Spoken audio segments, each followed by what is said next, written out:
Hey guys, James here, and today we'll be reviewing F-Zero.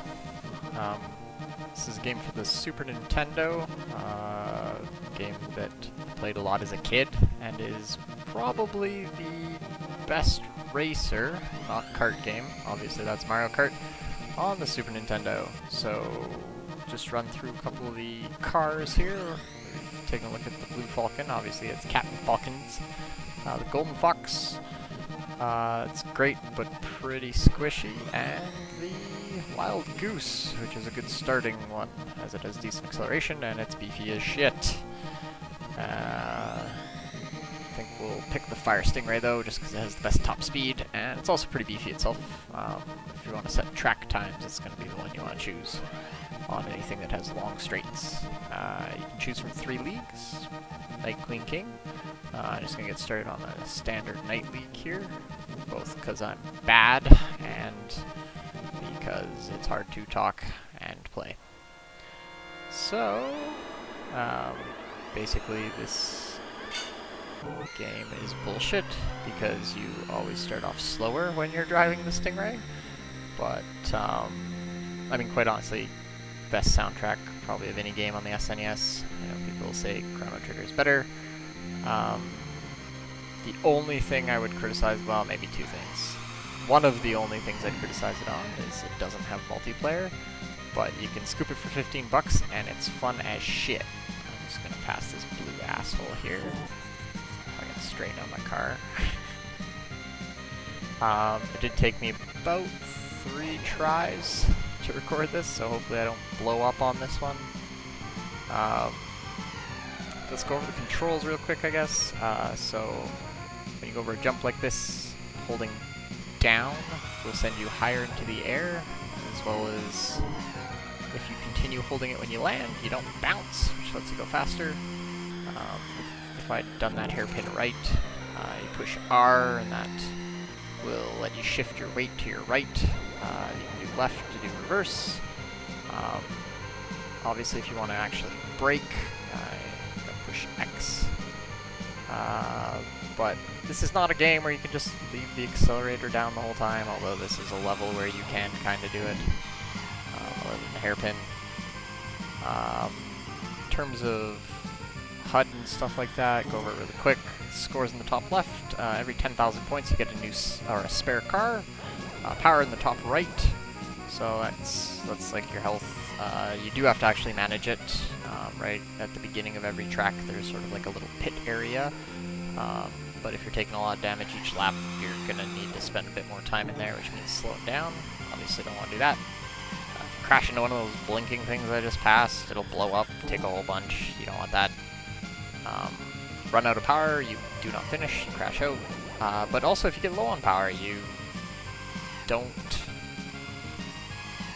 go as fast. I think that's all. Bottom left, you got minimap. I'll try and say less in earlier videos. That was a critique coming from 8stack. In the bottom right, you have Super Jet, so every time you pass the finish line, you get a green S. Look at that, finished first. Yeah, every time you pass the finish line, you get a green S. Pushing A will give you a boost, it'll turn yellow, you'll go faster. But nicely, it doesn't make the car completely uncontrollable. Start my slow ass off on the second race. And again, probably the best thing about this game, best music. Every stage except maybe one, I would say, yeah, Red Canyon, I think it is. It's just unbelievable. Like you could put these on a playlist. The other thing about it is it is a racer in that it isn't like future racing games where it actually punishes you for bumping into people. Usually you kind of spin out of control, whereas something like later F-Zeros even, they reward you sort of bumping people off the track. This one is more about setting lap times. There is even a practice area where you can choose no rival to set lap records. Took that corner a little too fast. Should have let off the accelerator. This blue stuff is ice. God, I do say a lot, don't I? The ice doesn't really make a big difference. It can get a little bit annoying in other ones, or other levels. The gray stuff slows you down. It's like grit on the track. And the game kind of feels a little floaty at first, probably because you're a hover car, just a guess. But overall, the controls could not be better. I mean, this is definitive racing game of the Super Nintendo. Look at me, all in first. I guess the only other unique thing I can really say about it right now is the safe in the top left. You'll see a little 5. You start off on first lap, and the safe number is like 17 or something like that. If you don't complete the lap within that rank, you do not finish, and you have to race it again using one of your spares. Each time you go over the finish line, though, that safe number reduces until the final lap, where safe is now 3. If you don't finish in third, you don't finish the race, and you have to do it again. And a lot of the game is about knowing when to use those supers. There is definitely some strategy to it. You typically want to use them on a straight, but most levels straightaways will be right at the pit area. And that's a problem because, obviously, if you boost through the pit area, you don't recover as much power. Don't recover as much power, you might blow up. So another first for me here. I did try to record this 3 other times. Don't tell Vance. I blew up all 3 times, and I didn't want to seem like a noob. I'm also trying to practice my next review, which is probably going to be Mega Man X, so that you aren't watching me die to Armadillo or some other lame boss. But really, that's going to be required, I think, for all SNES games, because these games typically are hard as balls. So, don't really like the tune on this course. I guess maybe there's 2 tracks. Also struggling here. I'm in 5th. Trying to get by these NPCs. But hopefully I can muster out of it. One of the nice touches I like is how fast it seems to be going. Gives you your speed in the top right there, but just in general, the game is probably the fastest looking game. It's got this like weird Mode 7 technical jargon thing, but basically it amounts to simulating 3D and making it seem like you're actually doing 400 kilometers, 500 kilometers an hour, which is pretty cool. Obviously the series is known for Captain Falcon, although he's not actually in this game. He is in the manual as the pilot of the Blue Falcon. He's also the protagonist, or protagonist, of the comic, the renowned bounty hunter. Oh, really blew that. The renowned bounty hunter, and he's out to win the F-Zero death race against like a fat samurai and some alien dude. Who knows? It also says that the Blue Falcon is a good beginner racing selection. It is not. Do not play the Blue Falcon. Like, to like reiterate the cars, Golden Fox, that's what me and my brother always played, just because it's got good acceleration. You can recover if you fuck up. And the only downside there is if you like drive over a puddle, it explodes. But the green one, the Wild Goose, is by far, if you're getting into this game, the way to do it. Look at that pass. Right in the straight. Back to rank 1. So that's the pink guys, I don't want to hit them, they explode and hurt like a bitch. Oh, blew another corner. Got that one. Obviously the check tells you someone's coming up from behind. If you're really good, you can kind of get them to nudge you. You can zigzag back and forth to pass their block. I guess back to sort of the selection that we're playing here. We're playing on standard. That determines the difficulty of the enemy racers. It does not determine the course selection. The course selection is the league. So right now we're on the easiest league. These are the easiest courses, and as you can see, they require a bit of memorization. Thanks, Golden Fox. Riding my butt. keeping me up with the freaking Blue Falcon. Holy fuck! Oh! And there it is. I blow the race to finish second because I ram Falcon instead of just pass him. I suck. Deathwind. So this is kind of cool. See the green lines on the left and right? It's actually a crosswind that you have to counteract, so you'll see I'm pointing to the left here to try and adjust for it. This thing also has boosters, which will get you up to like 1,000 kilometers an hour, at which point, even if you don't use all your power when you hit the wall, crashing into the wall at 1,000 kilometers will just kill you. It'll just blow up, even if you have half power left. That's actually how I went out in one of the earlier attempts at recording.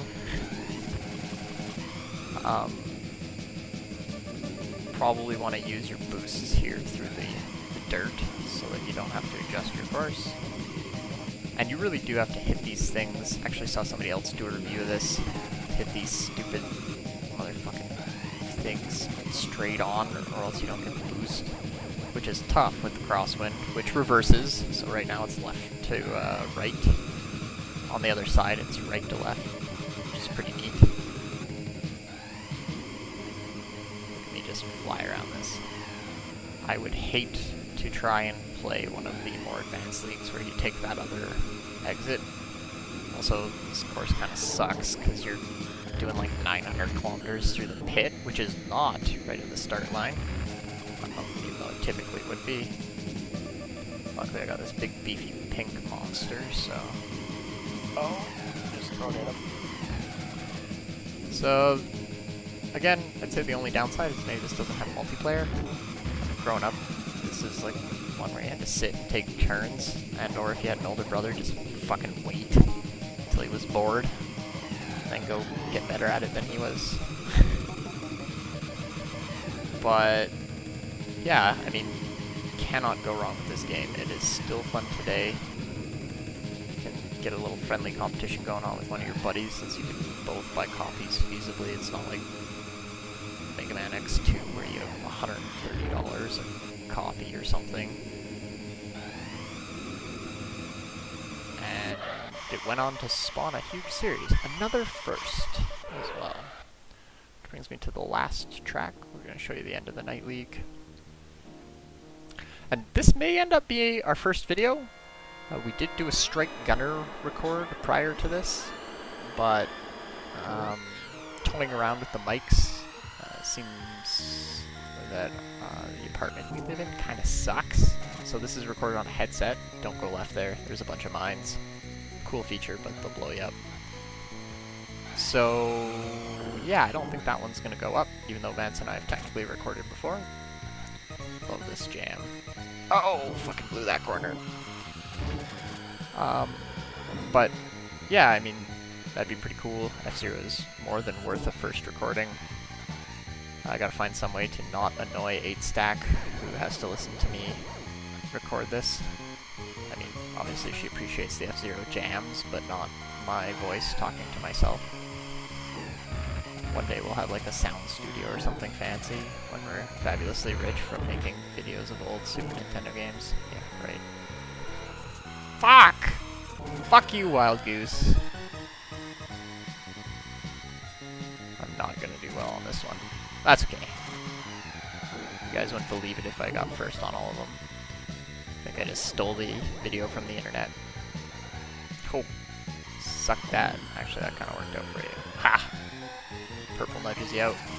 If you push down, or sorry, if you push up on those jumps, you actually reduce the height you go, but you'll bounce when you hit, which kills some of your speed. That was an okay corner. This fucking Blue Falcon, I don't even think he's in first. No, I'm rank 3. Oh, that was a good section too. Can't even keep up. Hate to see what it's like on Expert. But, yeah, this might be our first one. I'm gonna see if I can post on YouTube. I don't think I'll get any complaints. I know Nintendo was pulling some bullshit with that stuff, but I don't think any problems with this one. And oh, maybe I can do it. Rank 2. Nope.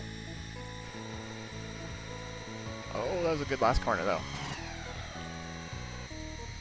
Oh shit, got a whole nother lap. Oh, look at that. I'm in first. I'm gonna do it. But if there's any specific games you guys want to play, or want to see played, let us know. That probably will be doing them anyway, because I don't know. The only people I can see requesting stuff are people we know. I'm gonna send this one to my brother Ryan, who originally played. Who originally played this game with me. He's probably gonna be our only viewer, but that's cool. So, F-Zero for the SNES, definitely pick it up. It's cheap. It's great. It spawned an awesome series, which we'll probably see later. I might do F-Zero X, I own that on N64. And I think F-Zero GX, which I'm looking to acquire for GameCube. But highly competitive, arguably as good as Mario Kart, very different style of racing game, but fun as shit. So this is James signing off. Have a good one.